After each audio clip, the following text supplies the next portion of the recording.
नमस्कार प्यारे विद्यार्थियों, स्वागत है आप सभी का। आइए देखते हैं प्रश्नावली 13.8 इसकी प्रश्न संख्या 8। और इसमें कहा गया है किसी भवन का गुंबद एक अर्धगोले के आकार का है। तो कैसा है? अर्धगोले के आकार का है। अंदर से इसमें सफेदी कराने में रुपये 498 और 96 पैसे 498 रुपये 96 पैसे व्यय हुए, यानी कि खर्च हुए इसको पेंट कराने में। यदि सफेदी कराने की दर 2 रुपये प्रति वर्ग मीटर है तो ज्ञात कीजिए गुंबद का आंतरिक वक्र पृष्ठीय क्षेत्रफल और गुंबद के अंदर की हवा का आयतन। तो प्यारे बच्चों, काफी इंटरेस्टिंग क्वेश्चन है और आपकी नॉलेज पे बेस्ड है क्वेश्चन ये। अब देखो आप इसको समझ पाते हैं कि नहीं समझ पाते हैं। यहाँ पे सबसे जो पहली इंपॉर्टेंट बात है इसमें, आप ये देखेंगे कुल खर्च कितना आया पेंट कराने का। सफेदी करवाने का खर्च यह है 498 रुपये और 96 पैसे। और क्या है इसमें? और सफेदी करवाने की दर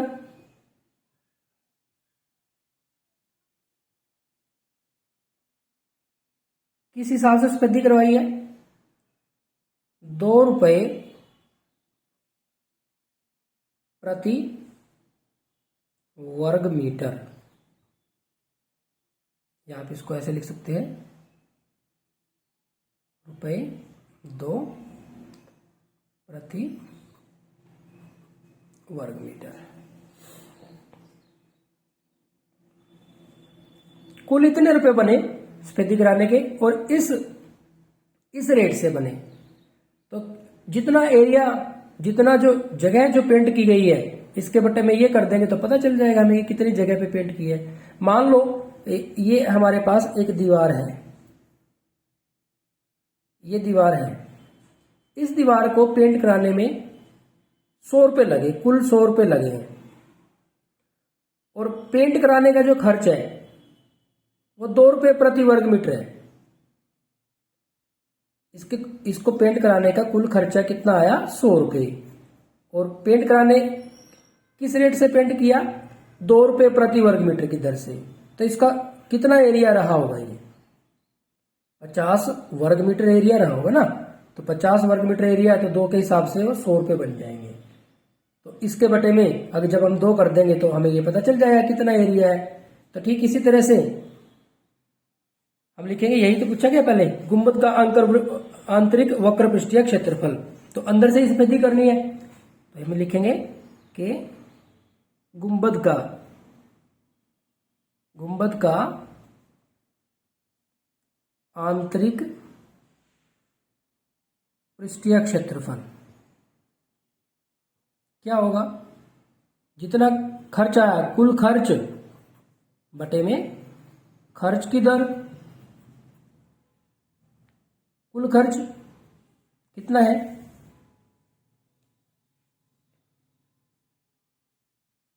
कुल खर्च है 498.96 और बटे में 2। 2 एकम 2, 2 दूनी 4, 2 चौके 8, 2 नी में 18 और ये आ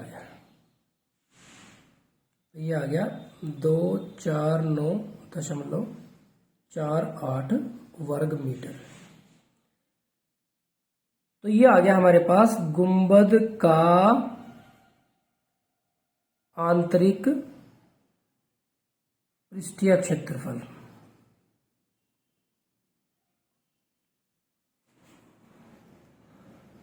आंतरिक वक्र पृष्ठीय क्षेत्रफल।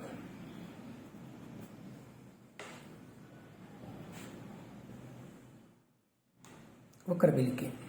अब आप देखें, यही निकालना था।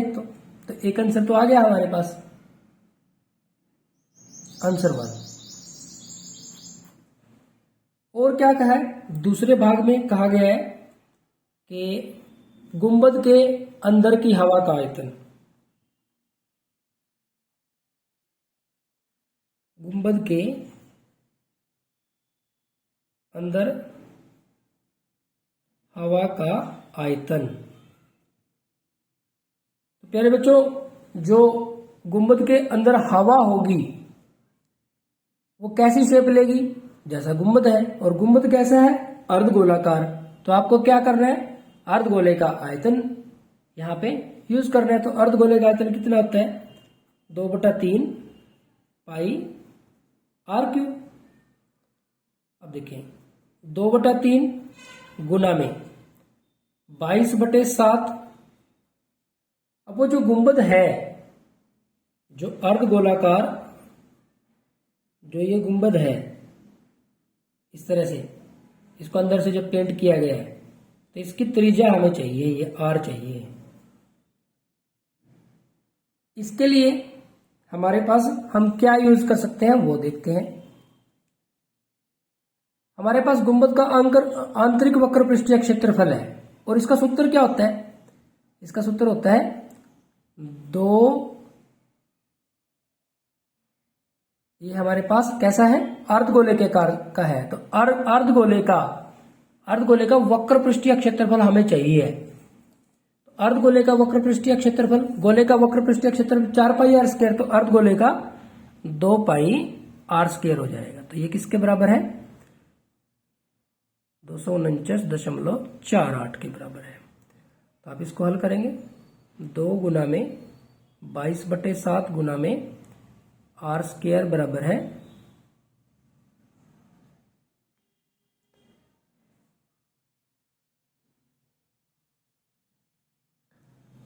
तो यहाँ पे r² बराबर है 249.48। ये 7 ऊपर आ जाएगा और ये 2 और ये 22 नीचे आ जाएगा। तो यहाँ पे r² बराबर है 24948 गुना में 7 बटे में 2 गुना में 22। यहाँ से हमने ये दशमलव हटा दिया, ये जो दशमलव हटा दिया और यहाँ पे 100 लगा दिया। अब आप देखिए 2 पे कैंसिल किया, 2 एकम 2, यहाँ पे 2 पे कैंसिल करेंगे, 2 एकम 2, 2 दूनी 4, 2 चौके 8, 2 सत्ते 14 और 2 चौके 8। फिर 2 पे कैंसिल कर लो इसको, यहाँ पे 11 आ जाएगा। तो 2 छिके 12, 2 दूनी 4, 2 तिये 6 और 2 सत्ते 14। अब ये देखना पड़ेगा कि 11 पे कैंसिल होगा कि नहीं। 11 पंजे 55, 7 बचेंगे, 3 दिया तो 73 हो जाएंगे, 11 छिके 66, फिर 7 बच गए, 11 सत्ते 70, ठीक है, हो जाएगा। तो 11 एकम 11, यहाँ पे हम इसको काट देते हैं। तो 11 पंजे 55, 7 बचे थे, 11 छिके 66 और 11 सत्ते 70। तो हमारे पास आ गया 5, 6, 7 गुना में 7 बटे में 100। अब यहां आपको थोड़ा सा देखो क्या ध्यान रखना है, यहाँ पे प्यारे बच्चों आपको छोटी सी चीज ध्यान रखनी है कि इसको मैं 81 गुना में 7 लिख रहा हूं। देखो 7 एकम 7, 7 8 56, तो 567 को मैंने 81 गुना में 7 लिखा, और ये अगले वाला 7 ये रहा, और बटे में 100। तो आप देखेंगे कि r² इसके बराबर है, तो r किसके बराबर होगा, r बराबर होगा इसके वर्गमूल के। 81 7 गुना में 7 और बटे में 100, इससे आसान हो जाएगा थोड़ा सा। ये 81 का वर्गमूल 9, 7 गुना में 7 से एक 7 मिल जाएगा, 100 का वर्गमूल हमारे पास 10 आ जाएगा, 63 बटे में 10 यानी कि 6.3 हमारे पास ये त्रिज्या आ गई। त्रिज्या आ गई हमारे पास 6.3 मीटर। अब रख दो इसमें 6.3 गुना में 6.3 गुना में 6.3। अब यहां पे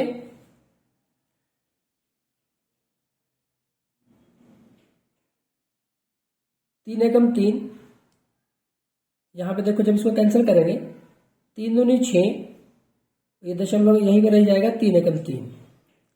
अब देखो आप इसको भी कैंसिल कर सकते हो, इसको जब आप कैंसिल करोगे या अगले वाले को एक को कैंसिल कर लो कि 7 एकम 7, इसको थोड़ी देर के लिए 63 मान लो, तो ये 9 सत्ते 63 बनेगा 9, लेकिन शुरू में तो 6 दशमलव है तो ये 0 दशमलव हो गया। तो हमारे पास बच गया 2 गुना में 22 गुना में 2.1 गुना में 0.9 और गुना में 6.3। तो इसकी इसके साथ कर लो, फिर उससे जो बने इसकी इसके साथ, या फिर इन दोनों की कर लो, इसकी इसके साथ करके इसके साथ जो बने उसकी कर लो, और फिर इन सब की कर लो। तो ये आप प्रैक्टिस करेंगे इसकी, मैं इसमें डायरेक्ट आंसर लिख रहा हूं। तो यहां से हमें ये मिल जाएगा, कितना आ जाएगा, इसको अगर हम सोल्व कर लेते हैं कि ये आ जाएगा 523.9 घन मीटर लगभग। तो प्यारे बच्चों ये हमारे पास इसका आंसर आ जाएगा। तो काफी इंटरेस्टिंग क्वेश्चन है ये हमारे पास। आपको अगर आपके कॉन्सेप्ट क्लियर है तो कहीं कोई इस क्वेश्चन में आपको दिक्कतें नहीं आएंगी। तो ये हो गया हमारे पास प्रश्न संख्या 8। आगे बढ़ते हैं प्रश्न संख्या 9 की तरफ।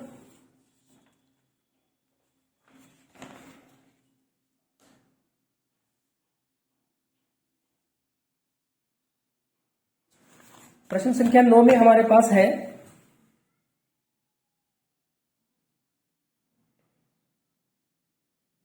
लोहे के 27 ठोस गोलों को पिघलाकर, कितने ठोस है 27,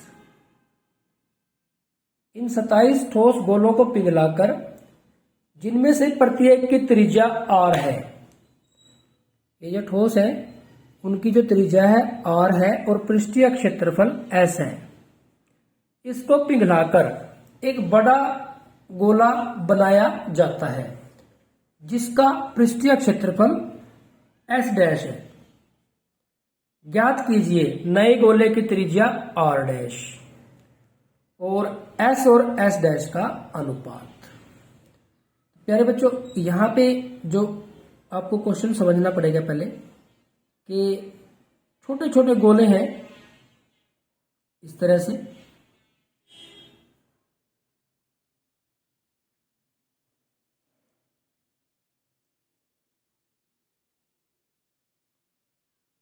छः 7 8 9 10 11 12 13 14 15 16 17 18 19 20 21 22 23 24 25 26 और 27।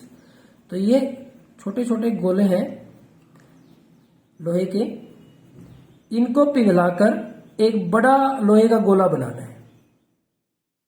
सभी समान साइज के, यहाँ हमने रफ बनाया ना तो छोटे बड़े आपको नजर आ सकते हैं, लेकिन ये सारे के सारे सेम साइज के।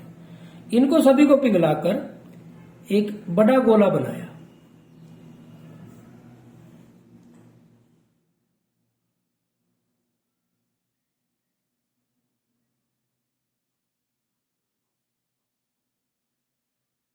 जो छोटा गोला है, छोटे गोले की त्रिज्या क्या है r है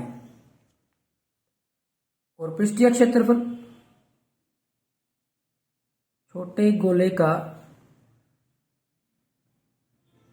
पृष्ठीय क्षेत्रफल ये s है, और यहां पे बड़े गोले की त्रिज्या वो r डैश है और बड़े गोले का पृष्ठीय क्षेत्रफल वो s डैश है। तो ये जो बातें उसने कही वो हमने लिख ली।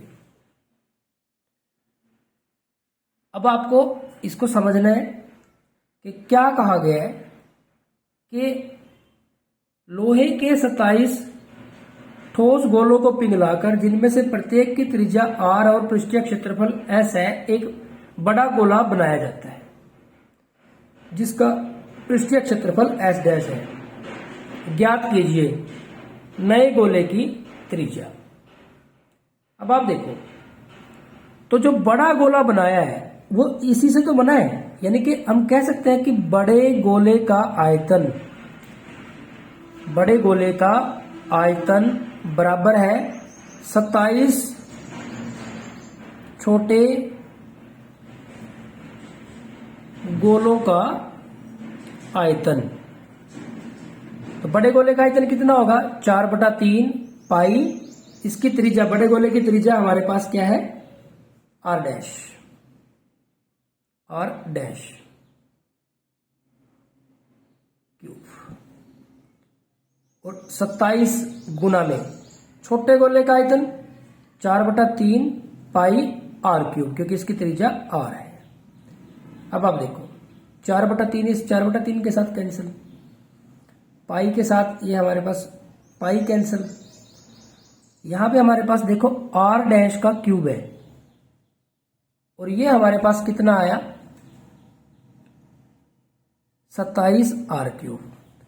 इसको हम लिख सकते हैं कि ये हमारे पास है 3r इसका क्यूब। अब देखो r डैश का क्यूब और 3r का क्यूब बराबर है, ये इसको दोबारा से लिख दो, और 3r का क्यूब बराबर है। तो इस प्रकार हम कह सकते हैं कि जो r डैश है वो कितना है? 3r के बराबर है। तो यहां से हमें क्या पता चल गया कि नए गोले की त्रिज्या या बड़े गोले की त्रिज्या, गोले की यहां पे नया लिखा हुआ तो नए गोले की त्रिज्या r डैश बराबर है 3r। तो हमारे पास ये एक आंसर आ गया। अब क्या करना है? दूसरा भाग जो है, दूसरे भाग में अनुपात निकालना है इनका। यहां पे हम दूसरा भाग लिख देते हैं।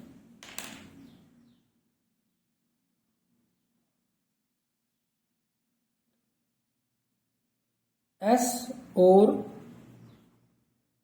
s डैश का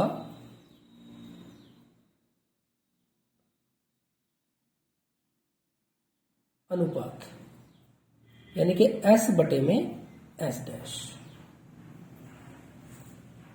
s क्या है? गोले का पृष्ठीय क्षेत्रफल। s ये छोटे वाले गोले का, यानी कि 4 पाई r स्क्वायर, और s डैश बड़े वाले का, यानी कि 4 पाई r डैश स्क्वायर।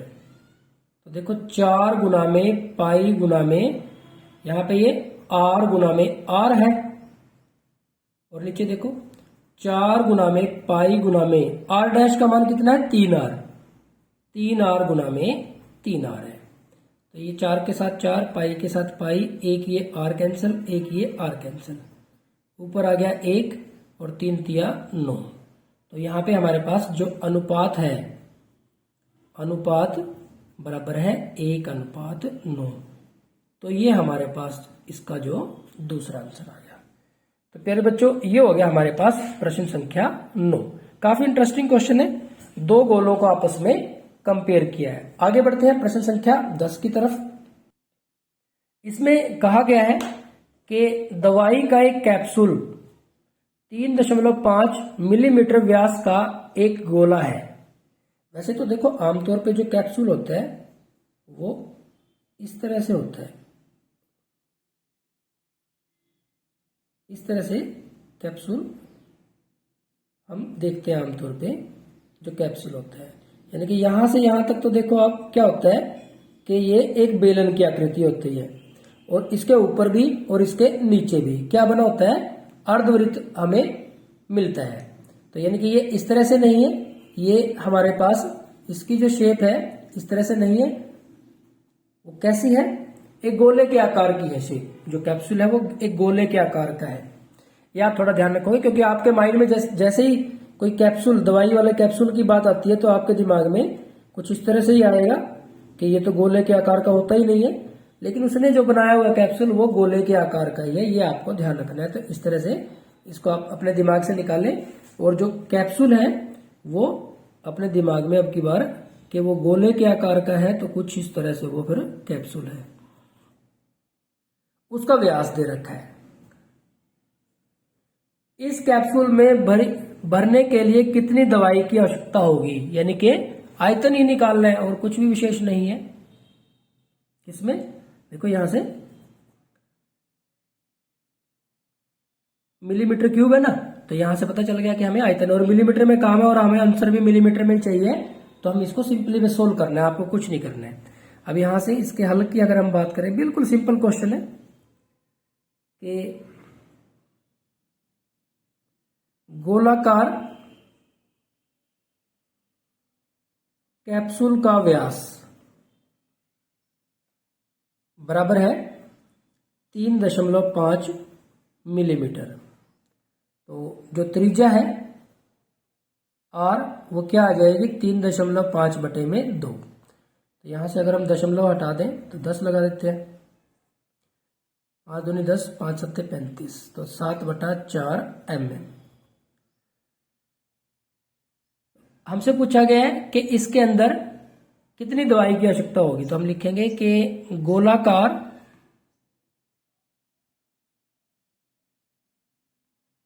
कैप्सूल को भरने में लगी दवाई की मात्रा, या फिर इसकी जगह पे गोलाकार कैप्सूल को भरने में दवाई की आवश्यकता बराबर है। तो अब ये देखो भाई गोलाकार कैप्सूल कैसा, गोलाकार कैप्सूल है तो हम लिख देंगे कि गोलाकार कैप्सूल का आयतन, जितना उसका आयतन होगा उतनी तो उसके अंदर दवाई आएगी, और ये आ जाएगा 4/3 पाई आर क्यूब। तो 4/3 गुना में 22/7 गुना में आर त्रिज्या 7/4 गुना में 7/4 गुना में 7/4, 7 एकम 7, 4 एकम 4, 7/4, 7/4। देखो एक तो 4 कैंसिल हो गया, एक 7 कैंसिल हो गया, बस और कुछ कैंसिल नहीं होगा अभी यहाँ पे हमारे पास। तो इसको अब आगे जो भी बनता है उसको आप इस तरह से सोल्व कर देंगे। हमारे पास क्या बच गया, हमारे पास बच गया और कुछ एक, ये 2 पे कैंसिल कर सकते हैं, 11 और ये 2, तो 11 बचा, 7 और 7 बचा। नीचे हमारे पास बच गया 3, एक 2 और एक 4, 7 7 49, 49 की जब 11 के साथ करेंगे 9, 9 और 4 13 का 3 और 4 और 1 5, 539 बटे में ये हमारे पास 24 आ जाएगा। तो आप इसको 24 से भाग कर देंगे, 24 से भाग करने के बाद आपके पास आंसर आ जाएगा, भाग करके आप डायरेक्ट आंसर निकाल लें। तो ये आ जाएगा लगभग 22.46 घन मिलीमीटर लगभग। तो प्यारे बच्चे ये इसका आंसर आ जाएगा। तो जब आप इसको भाग कर देंगे तो इस तरह से ये हमारे पास इसका आंसर आ जाएगा। तो बिल्कुल सिंपल क्वेश्चन था, आपके पास व्यास दिया हुआ था, त्रिज्या निकाल लिया आपने और आयतन निकाल दिया, तो कोई कॉम्प्लिकेशन नहीं थी। तो प्यारे बच्चों ये हमारे पास प्रश्न संख्या 10 कंप्लीट हो जाती है। और इसी के साथ साथ हमारी ये जो प्रश्नावली है 13.8 ये भी पूरी हो जाती है, और इसमें 8 ही प्रश्नावली है। तो हमारा जो चैप्टर है पृष्ठीय क्षेत्रफल और आयतन का ये भी कंप्लीट हो जाता है। प्यारे बच्चों ये हमारा चैप्टर 13 है पृष्ठीय क्षेत्रफल और आयतन। ये एक बेहद महत्वपूर्ण चैप्टर है। कक्षा 10 में भी चैप्टर 13 पृष्ठीय क्षेत्रफल और आयतन ही है। ये सारे के सारे सूत्र, ये सारे के सारे प्रश्न आपको कक्षा 10 में भी मिलेंगे। तो इस वजह से इस चैप्टर की आप जितनी ज्यादा से ज्यादा कक्षा 9 में तैयारी करेंगे उतना ही फायदा आपको कक्षा 10 के लिए भी मिलेगा। तो इसलिए बच्चों लगातार प्रैक्टिस करते रहिए, क्योंकि जितनी ज्यादा आप प्रैक्टिस करेंगे उतनी ही आपकी गणित विषय में रुचि बढ़ती चलेगी। गणित विषय में आपके जो कॉन्सेप्ट हैं वो क्लियर होते चलेंगे और आपको गणित विषय को करने में मजा आने लगेगा। Thank you very much.